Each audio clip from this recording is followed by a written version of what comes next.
Drink your coffee, darling. It's getting cold. Are you going out this afternoon, Alex?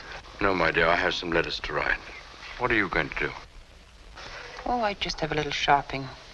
I like to go to the Imperial, and maybe I'll go to Cosmos and see if they have any new books in from New York. Oh, if you're going down there, will you go into Susa Cruz for me and see if my cigars have arrived? Should be about 1,000 of them. If they have, ask them to keep them in the humidor for me, will you?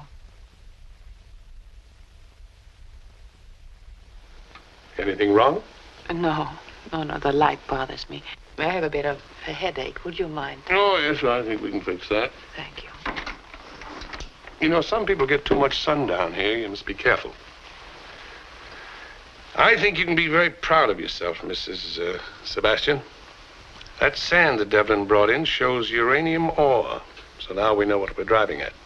And your job from now on will be to try to help us find out where that sand comes from. The location of the uranium deposit is of vast importance, and we're putting quite a few people on it. But I think you'll be a great help. All right. But that isn't the main reason why I asked you to come up here this afternoon. No? No, I wanted to tell you that I'm going to change your contact in about a week. Mr. Devlin's been transferred to Spain. To Spain? Does Mr. Devlin know that? Oh, yes, he asked for the transfer. Why? Well, I guess he thought he was going stale here. Oh, he wants to leave Rio. Yes, I guess he thought he'd find Spain more interesting. Yes, I imagine it would be.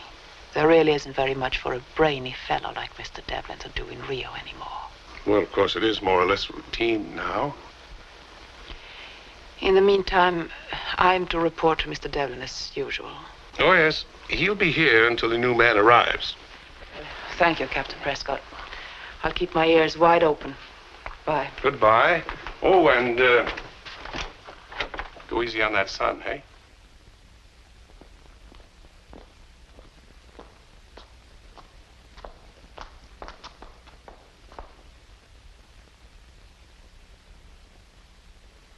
Darling, what is it? I don't know. Are you in pain? Yes, I'm so dizzy. What happened to her? We were walking and she was stricken suddenly. I'll be all right. Let's go inside.